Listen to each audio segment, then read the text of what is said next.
नमस्कार विद्यार्थी मित्रांनो, आपल्या यूट्यूब चॅनलवर आपले स्वागत आहे. वेळ न घालवता आपण आता व्हिडिओला सुरुवात करूया. प्रश्न क्रमांक 1. भारतीय संविधानात 10 मूलभूत कर्तव्यांचा समावेश केव्हा करण्यात आला?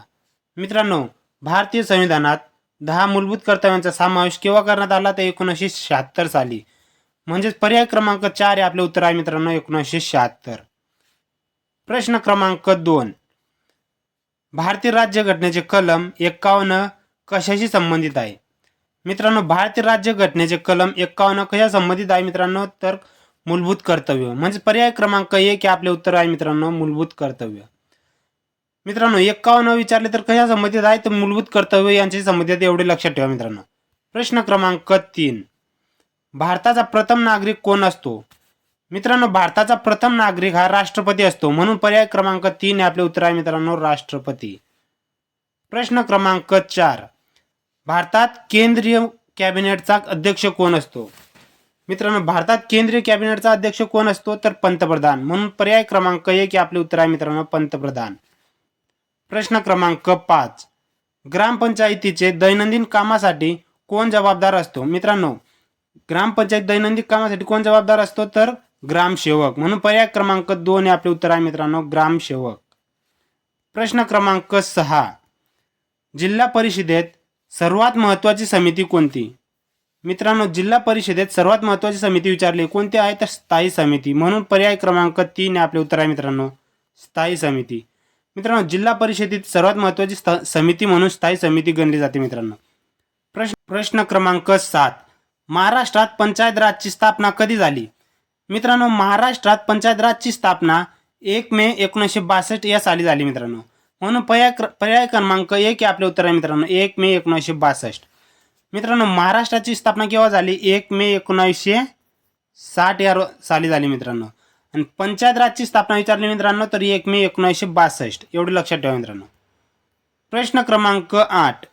महाराष्ट्राचा राज्य प्राणी टिंबटिंब हे आहे.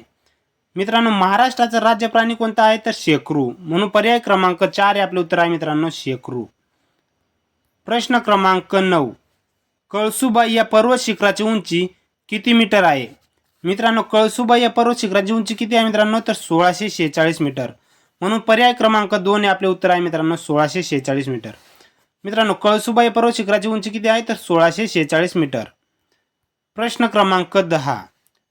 चिरोडी डोंगर कोणत्या जिल्ह्यामध्ये आहे? मित्रांनो, चिरोडी डोंगर कोणत्या जिल्ह्यामध्ये आहे? तर अमरावती. म्हणून पर्याय क्रमांक 3 हे आपले उत्तर आहे मित्रांनो, अमरावती. मित्रांनो, चिरोली डोंगर विचारले मित्रांनो, तर गडचिरोली या जिल्ह्यात आहे मित्रांनो. तर चिरोडी विचारले मित्रांनो, तर अमरावती या ठिकाणी. एवढे लक्षात ठेवा मित्रांनो. प्रश्न क्रमांक 11. लिंगाणा हे शिखर टिंबटिंब या ठिकाणी आहे. मित्रांनो, लिंगाणा हे शिखर कोणत्या ठिकाणी आहे? तर रायगड. म्हणून पर्याय क्रमांक 2 हे आपले उत्तर आहे मित्रांनो, रायगड. मित्रांनो, लिंगाणा हे शिखर विचारले तर रायगड या ठिकाणी आहे. एवढे लक्षात ठेवा मित्रांनो. प्रश्न क्रमांक 12. पुणे ते बारामती या 2 जिल्ह्यांच्या दरम्यान कोणता घाट आहे? मित्रांनो, पुणे ते बारामती या जिल्ह्यांच्या दरम्यान दिवा घाट आहे. म्हणून पर्याय क्रमांक 4 हे आपले उत्तर आहे मित्रांनो, दिवा घाट. मित्रांनो, दिवा घाट कोणत्या जिल्ह्यांच्या दरम्यान आहे मित्रांनो? तो पुणे ते बारामती या 2 जिल्ह्यांच्या दरम्यान दिवा घाट आहे मित्रांनो. एवढे लक्षात ठेवा. प्रश्न क्रमांक 13. खरोसा लेणी कोणत्या जिल्ह्यात आहे? मित्रांनो, खरोसा लेणी कोणत्या जिल्ह्यामध्ये आहे? तर लातूर. म्हणून पर्याय क्रमांक 1 हे आपले उत्तर आहे मित्रांनो, लातूर. मित्रांनो, लातूर या ठिकाणी कोणती लेणी आहे? तर खरोसा लेणी आहे. एवढे लक्षात ठेवा मित्रांनो. मित्रांनो, ह्या व्हिडिओची PDF डाउनलोड करायची असेल तर डिस्क्रिप्शनमध्ये टेलिग्राम चॅनलची लिंक दिलेली आहे. आपण डिस्क्रिप्शनमध्ये जाऊन टेलिग्राम चॅनल जॉईन करू शकतात आणि ह्या व्हिडिओची PDF आपण डाउनलोड करू शकता मित्रांनो. प्रश्न क्रमांक 14. मार्लेश्वर हा धबधबा टिंबटिंब या जिल्ह्यात आहे. मित्रांनो, मार्लेश्वर हा धबधबा कोणत्या ठिकाणी आहे? तर रत्नागिरी. म्हणून पर्याय क्रमांक 2 हे आपले उत्तर आहे मित्रांनो, रत्नागिरी. मित्रांनो, मार्लेश्वर हा धबधबा कोणत्या ठिकाणी आहे? तर रत्नागिरी या ठिकाणी आहे. एवढे लक्षात ठेवा मित्रांनो. प्रश्न क्रमांक 15. महाराष्ट्र पठाराची निर्मिती कशाने झाली? मित्रांनो, महाराष्ट्र पठाराची निर्मिती कशाने झाली? तर भ्रंशमूलक उद्रेक. मित्रांनो, महाराष्ट्र पठाराची निर्मिती कशाने झाली? तर भ्रंशमूलक उद्रेक याने झाली मित्रांनो. म्हणून पर्याय क्रमांक 4 हे आपले उत्तर आहे मित्रांनो, भ्रंशमूलक उद्रेक. प्रश्न क्रमांक 16.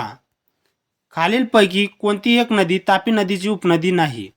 मित्रांनो, खालीलपैकी कोणती अशी नदी आहे की तापी नदीची उपनदी नाही? तर वाघोरी तापी नदीची उपनदी आहे.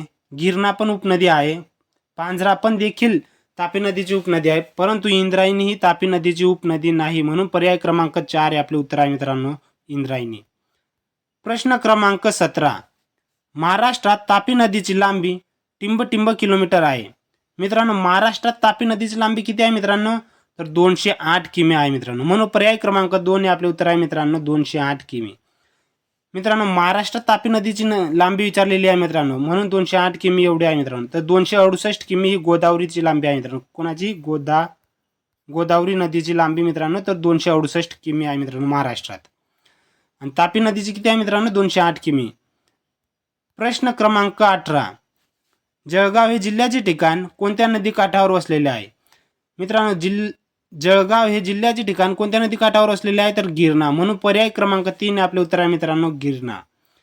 गिरणा हे या नदी काठावर कोणते शहर वसले आहे मित्रांनो? तर जळगाव. पांझरा नदी काठावर मित्रांनो धुळे हे शहर वसले आहे. कोणते?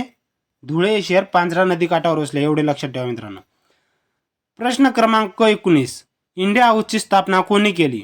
मित्रांनो, इंडिया हाऊसची स्थापना श्यामजी कृष्ण वर्मा यांनी केली होती मित्रांनो, म्हणून पर्याय क्रमांक 4 हे आपले उत्तर आहे मित्रांनो, श्यामजी कृष्ण वर्मा. इंडिया हाऊसची स्थापना कोणी केली होती मित्रांनो? तर श्यामजी कृष्ण वर्मा यांनी केली होती. प्रश्न क्रमांक 20. ब्रिटिश सरकारने मदनलाल धिंगरा यास टिंब साली फाशी दिली. मित्रांनो, ब्रिटिश सरकारने मदनलाल धिंगरा यास कोणत्या साली फाशी दिली? तर 1909, म्हणून पर्याय क्रमांक 3 हे आपले उत्तर आहे मित्रांनो, 1909. प्रश्न क्रमांक 21.